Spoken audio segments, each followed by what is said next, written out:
En el vídeo de hoy os vamos a explicar la historia de Alejandro Magno, uno de los emperadores más importantes de la historia, que ha sido imitado por muchas personas como Napoleón Bonaparte o Julio César. Os lo hemos repartido en 3 apartados para que lo entendáis mejor. Esperamos que os guste muchísimo y no olvides suscribirte si quieres más vídeos así.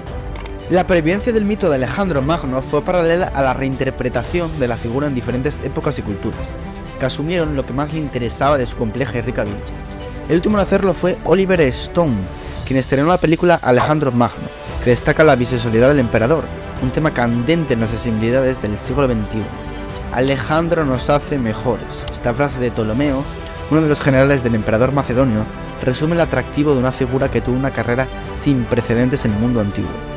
De Macedonia a Hollywood, de Ptolomeo a Oliver Stone, la figura de Alejandro Magno ha recorrido siglos de historia, atrayendo a hombres y mujeres cuyos universos poco tienen en ver con Macedonia, donde se formó uno de los reyes más grandes de la historia.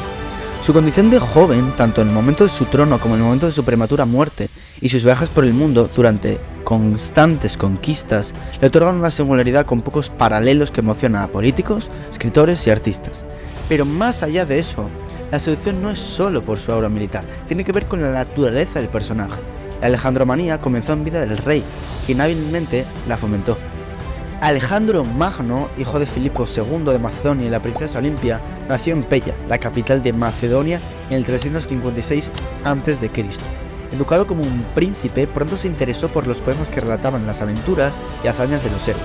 Imitarlos se convertiría en una obsesión para él.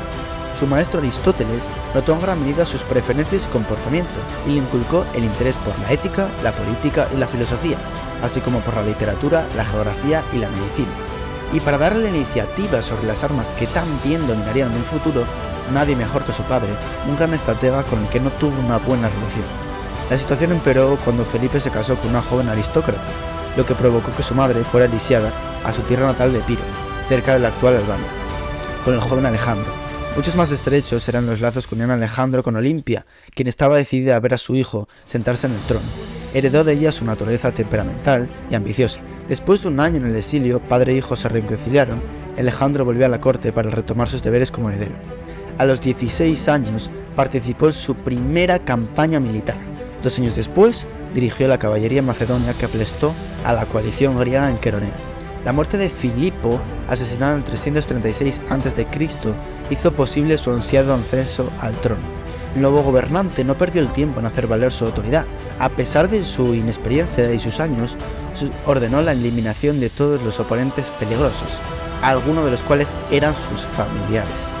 Después de reprimir una rebelión de ciertas polis griegas, continuó el proyecto de su padre de conquistar Asia y comenzó su larga campaña hacia el oriente. A partir de entonces luchó siempre como auxiliar con su feroz infantería y poderosa caballería. No pasó mucho tiempo antes de que se enfrentara a sus mayores enemigos, los persas. Aunque ampliamente superado en número, el ejército aqueménida salió victorioso. Su primera victoria fue en el río Gránico en junio del 33 a.C., pero la lucha acababa de comenzar. Al año siguiente llegó a Gordion, donde se difundió una famosa leyenda. Quien desenganchase el nudo del carro de Midas se convertiría en dueño de Asia. Se dice que Alejandro tomó la ruta más rápida y la cortó con su espada para perpetuar su deseo de gobernar el mundo. Este mítico gesto marcó su futuro. Tras atravesar la montaña del Taurus, se encontró con el gran ejército de Darío III, en la llanura del Isus, Siria, al que derrotó por abrumadora mayoría. El macedonio decidió encaminar sus pasos hacia Jerusalén. Tras conquistar la citada ciudad, entró en Egipto y se acercó al oasis de Siwa, donde se declaró hijo de Zeus, y rindió culto a los dioses egipcios para ganarse a los habitantes locales. Más tarde, fundó una nueva ciudad en el delta del Nilo, la primera ciudad en llevar su nombre, la mítica Alejandría. El nuevo amo de Egipto se dispuso a realizar su objetivo más ambicioso, conquistar el corazón del imperio persa. Así, en la primavera del 331 a.C., cruzó el Éufrates y el Tigris, y se enfrentó nuevamente al ejército de Darío en una batalla decisiva, la batalla de Gaugamela. Y una vez más, los ejércitos aqueménidas fueron humillados. Los persas no querían otro gobernante perdedor, por lo que Darío fue asesinado por los suyos. Alejandro era libre de vagar por sus antiguos territorios e inmediatamente se declaró heredero del trono persa. Prácticamente ocupó 3 grandes ciudades al mismo tiempo: Babilonia, Susa y Persépolis. Continuó su avance hasta el mar Caspio, desde donde se dirigió hacia el interior para ir hasta la India. Después de marchar 27.000 kilómetros a través de un territorio peligroso, sus soldados se amotinaron. Alejandro pensó en continuar su expedición a la Ganges, pero en Patala, cerca del río Indo, tuvo que ceder. Detuvo la marcha y siguió hasta Babilonia, donde se hizo reconocido como Dios.